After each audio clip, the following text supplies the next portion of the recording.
I'm doing this quick video about this word really that I seen when I did a video on this yesterday about this book of giants, and I was looking at this word that was in this sentence I was reading, and it said it's right here. I got highlighted the word pneumatic. It says second page, in the world they became excited and irritated, for their lifelines and the connections of their pneumatic veins are joined to the sphere. Now, when I started reading that, I was like, well, what the heck, what are they talking about? It said whatever that is, colophone. Let me see, what is that? Let me see something real quick.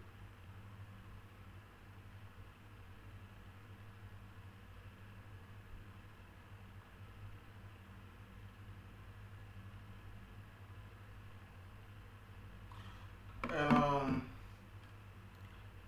it said in the exposition of the three worlds, here began the coming of Jesus and the beginning of the religion to Adam. And like I said, the word I was looking for though is pneumatic veins. Then I looked it up, and it had something to do with Gnosticism. And it says the pneumatics, spiritual, were in Gnosticism the highest order of the humans. The other two orders being psychics, and helix.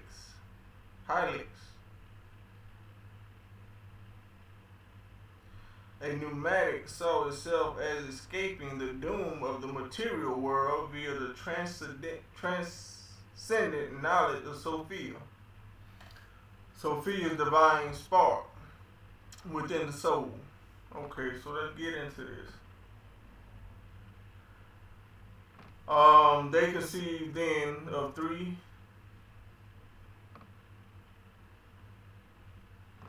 They conceived then of three kinds of men: spiritual, material, and animal. The material goes as a matter of course into corruption. The animal, if it make choice of the better part, finds repose in the intermediate place. But if the worse, it too shall pass into destruction. But they assert that the spiritual principles which have been sown by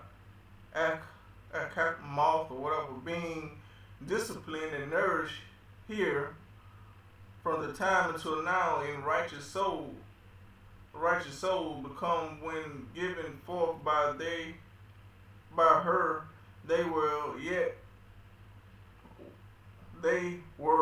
but weak.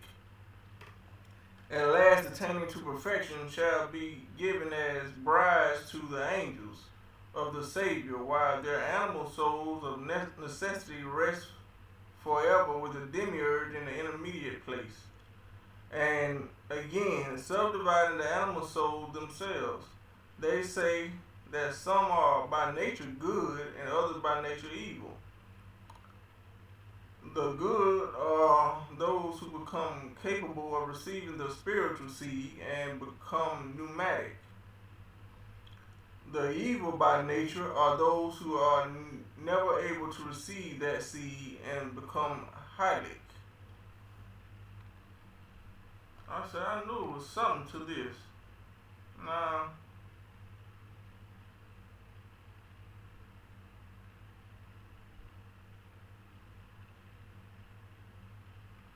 that's really all I wanted to talk about, because I was just trying to get an understanding of what that meant in the book of Giants.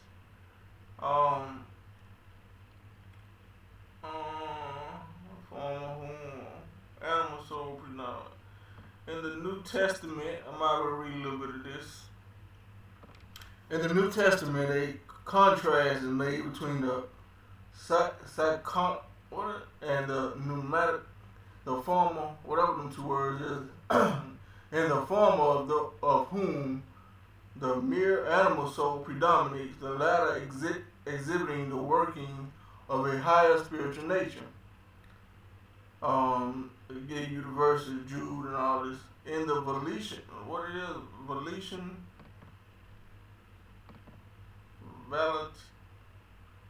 Valentinian system,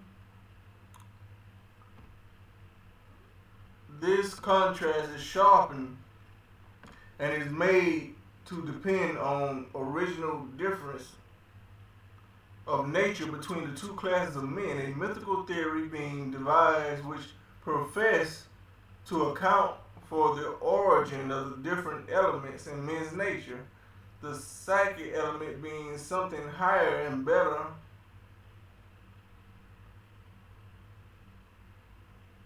than the mere material element, but immeasurably inferior to the pneumatic. It may well be believed that the language of the Gnostics, hold on, let me go back.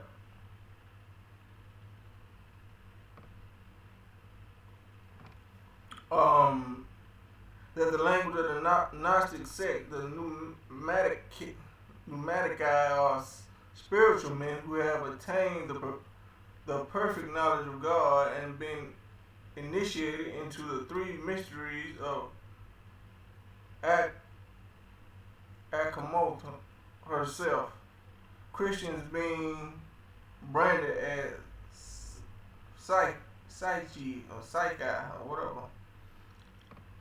Such was also the use made by the latter word by Tertullian, who in his latest works written after his Montanism had involved him in complete separation from the church, habitually used the word psyche to designate those from whom he had separated. So it has to do with so-called spiritual evolution.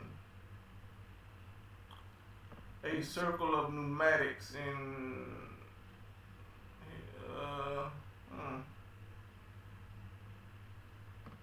so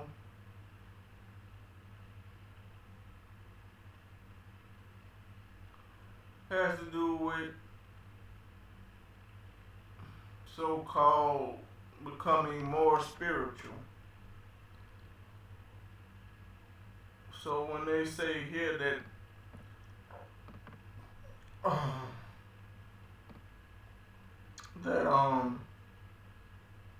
in the world they became irritated, they became excited and irritated for their lifelines and the connections of their pneumatic veins are going into the sphere.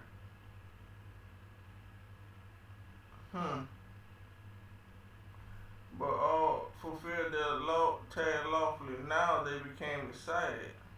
But before they were, and all the fulfilled fulfill their task lawfully. Now they become excited and irritated for the following reason, namely the 200 demons came down the sphere from the high heaven, and so I guess they were doing things one way, like they were being lawful or whatever, and then something came and they changed their course. They wasn't spiritual or whatever, however they were. They wasn't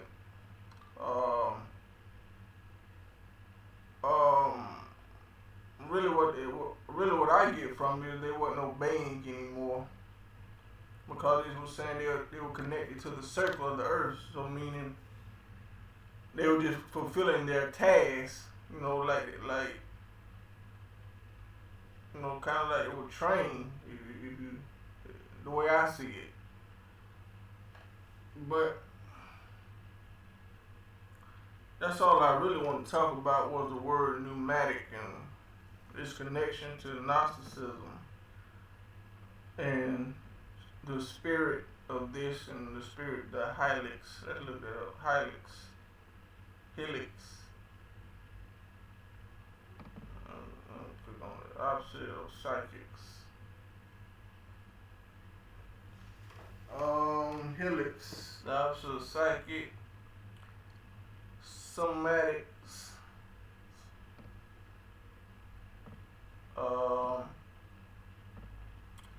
Were the lowest order of the three types of humans. The other two were the psychics and the pneumatics.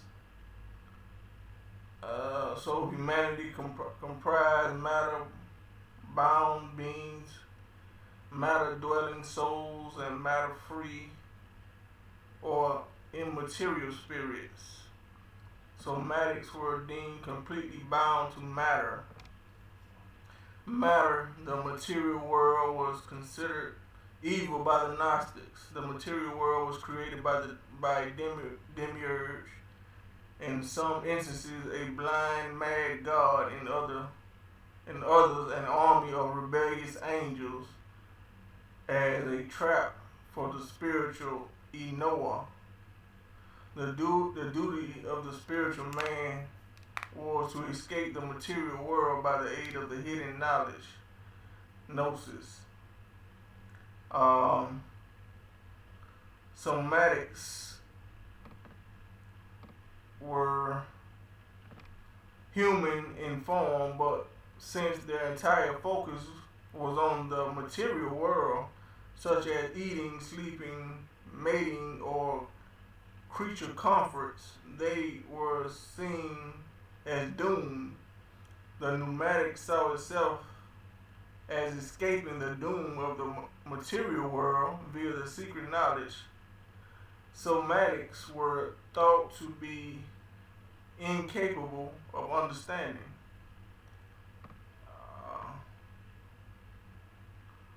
For consideration of these dynamics, see the example of the Gospel of Judas, believed to be a Gnostic text, where Jesus is posited as a pneumatic and the other disciples, non-Gnostics, as somatics.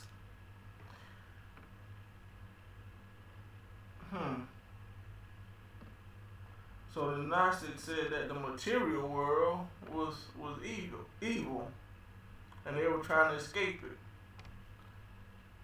So they were being born, I guess being born to these people was a damn curse or something. I don't know. But it's saying the material world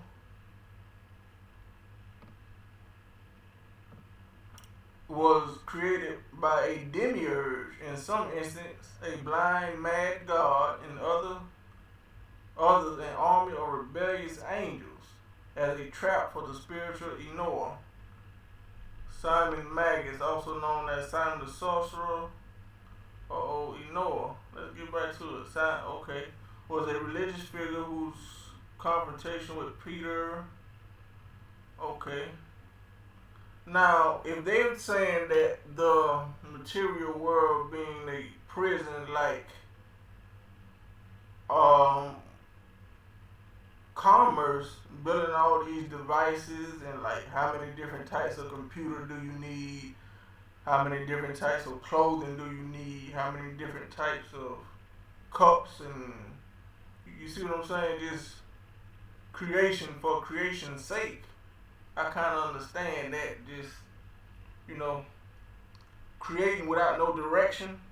I understand that, but the trees, if the Gnostics was saying that the trees and the animals and all that were some kind of curse or something, or that's bad, I don't agree with that. But now they want to talk about man's creations, the stuff that he binds himself to and enslaves himself with. Then I kind of agree. I kind of agree with that. Some of that is true. The so-called fallen angels showing man how to do different things, Like, if you think about it, if you make a sword, what is that sword made for? I don't think a sword is made for cutting fruit. Sword made for killing other men. You know, so I kind of agree if you look at it from that perspective. So if they mean that if the Gnostics mean that the material world that man creates for himself out of the natural world, that that the unknown creator created, then I agree. But that's all I want to talk about for now.